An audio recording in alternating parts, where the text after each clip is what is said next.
Bonjour et bienvenue à tous dans cette carte qui va vous parler de communication, de culture et de société, qui va donc vous introduire au code de la communication interpersonnelle par le relais de 4 capsules. Bienvenue aussi au Musée des Arts et Métiers qui se trouve juste derrière moi. Alors, je vais commencer par une phrase qui va vous surprendre. Il n'y a rien de plus pratique qu'une bonne théorie. Et cette phrase veut dire que si vous avez un peu de théorie en main, vous allez pouvoir décoder la réalité autour de vous. Et pour ce faire, je vais vous proposer l'œuvre d'un sociologue canadien, Erving Goffman, 1922-1982, qui en une dizaine de livres a réussi à dépioter, je dirais, toutes les finesses et toutes les complexités des situations les plus ordinaires, mais mine de rien, les situations les plus difficiles à comprendre.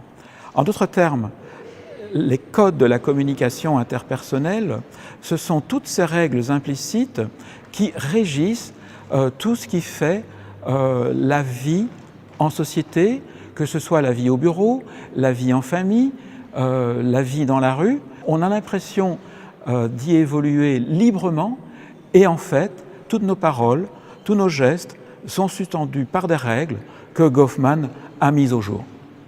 Bon, alors vous allez me dire, oui, c'est bien beau la sociologie, mais le leadership positif dans tout ça, où il est?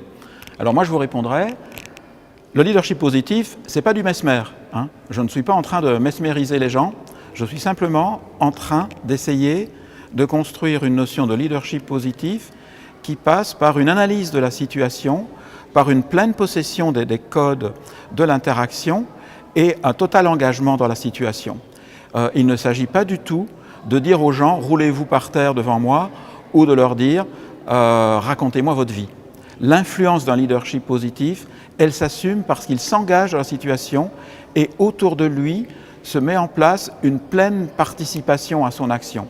Un leader positif n'est jamais seul, c'est toujours un leadership collectif, en ce sens que lui et ses collègues, ses amis, ses collaborateurs se retrouvent comme dans un système où chacun a sa place et chacun a un rôle à jouer.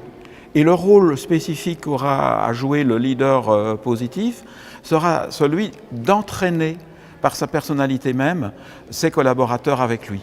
Pas de les regarder dans les yeux et de les amener à se rouler par terre.